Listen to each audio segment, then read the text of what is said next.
जय माँ भगवती। मु पंडित रुद्रप्रताप पंडा आपण समस्त को स्वागत करुच्ची मोर आउ एक नुआ भिडियो रे। गत भिडियो रे आमे देव्या कवचरे थिबा 37 श्लोक पर्यंत शिखिथिले। आज एही भिडियो रे आमे 37 श्लोक ठारू 242 श्लोक पर्यंत शिखिबा। तेणु चैनल टी को सब्सक्राइब करी पाखरे थिबा बेल आइकन को प्रेस कर दियंतु, जाद्वारा आमर एहीपरी समस्त वीडियो आपणक पाखक पहुँची जिवो। तेणु डेरी न करी चलंतु शिखिबा दिव्या कवचरे थिबा 37 श्लोक को।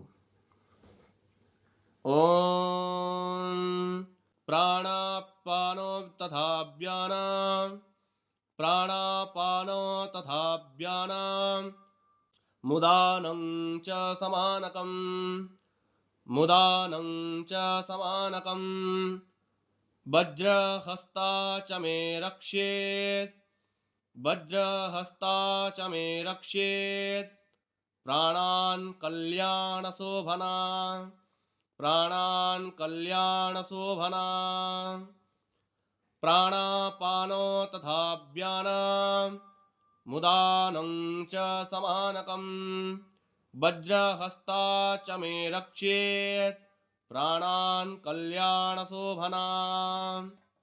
38 श्लोक है।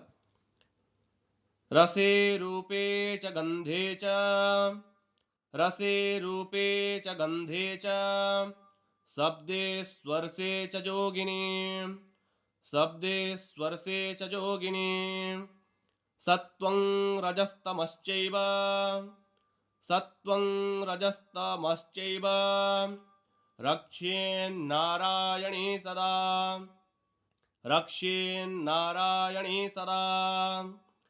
रसे रूपे च गंधे च शब्दे स्वर्शे च जोगिनी सत्वं रजस्तमश्चैव रक्षेन्नारायणी सदा।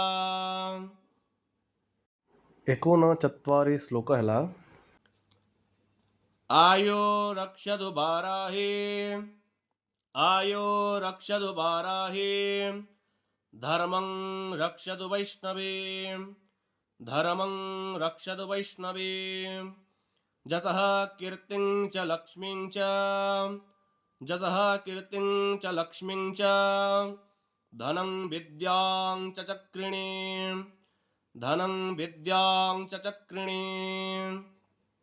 आयो रक्षतु बाराहि धर्मं रक्षतु वैष्णवे जसः कीर्तिं च लक्ष्मीं च धनं विद्यां च चक्रिणी।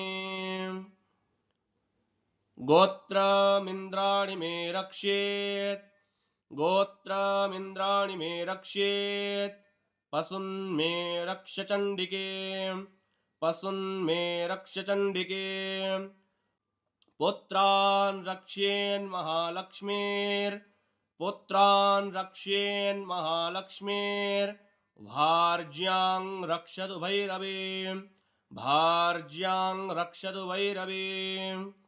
गोत्रमिन्द्राणि मे रक्षेत् पशून् मे रक्ष चण्डिके पुत्रान् रक्षेन्महालक्ष्मीर् भार्यां रक्षतु भैरवी। 41 श्लोक है।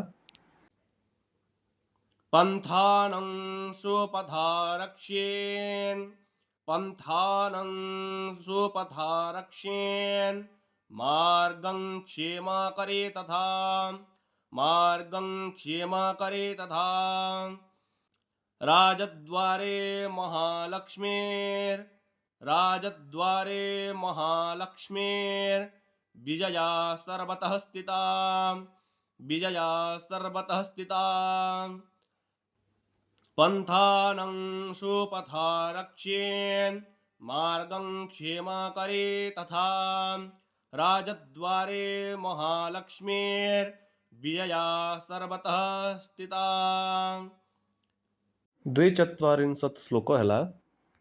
रक्षाहीनं तु जत्स्थानं रक्षाहीनं तु जत्स्थानं वर्जितं कवचेन तु वर्जितं कवचेन तु तत्सर्वं रक्ष मे देवी तत्सर्वं रक्ष मे देवी जयन्ती पापनाशिनी जयन्ती पापनाशिनी रक्षाहीनं तु जत्स्थानं वर्जितं कवचेन तु तत्सर्वं रक्ष मे देवी जयन्ती पापनाशिनी।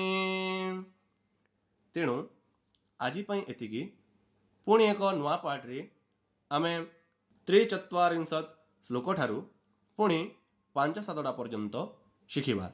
तेणु चैनल टी को सब्सक्राइब करी पाखरे थिबा बेल आइकन को प्रेस कर दियंतु जाद्वारा आमर एहीपरि समस्त वीडियो आपणक पाखकु पहुँची जिवो। आशा करूजी समस्ते भल भाव शिखि पारुथिबे। जय माँ भगवती।